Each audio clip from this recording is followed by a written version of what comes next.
తీసుకో గౌరవ ముఖ్యమంత్రి గారు. స్పీకర్ సార్, మా మిత్రులు పదే పదే దీక్ష గురించి ఉబలాట పడుతుండ్రు. మేము ఎప్పుడు కూడా చావు నోట్లో తలబెట్టి తెలంగాణ సాధించినమని మేము ఎప్పుడు చెప్పుకోలే.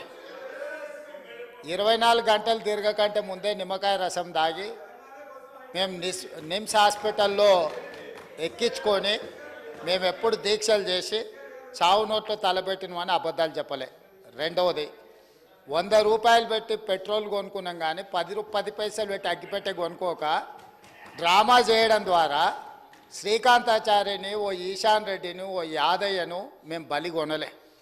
మేము ఎవరి శవాల ప్రాతిపదికనో ఎవరి ప్రాణాల ప్రాతిపదికనో మేము అధికారంలోకి రావాలని కోరుకోలేదు.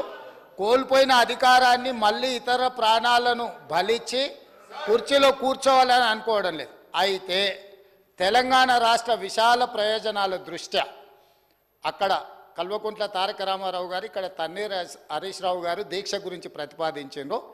తప్పకుండా జంతర్ మంతర్లో చంద్రశేఖరరావు గారిని రమ్మనుండ్రి. చంద్రశేఖరరావు గారు, నేను ప్రతిపక్ష నాయకుడిగా చంద్రశేఖరరావు గారు, సభాపక్ష నాయకుడిగా నేను తెలంగాణకు నిధులు తెచ్చుడో అవసరమైతే సచ్చుడో తేలుద్దాం. మేం సిద్ధం. తారీఖు పెట్టండి, చంద్రశేఖరరావుని తీసుకొని రండి.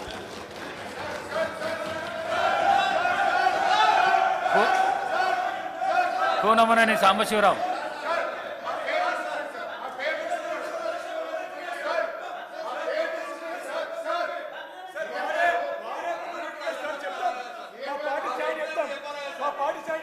అధ్యక్ష,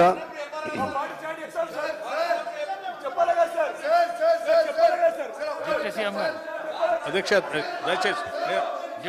గారు. అధ్యక్ష, నేను కంక్లూడ్ చేయలేదు.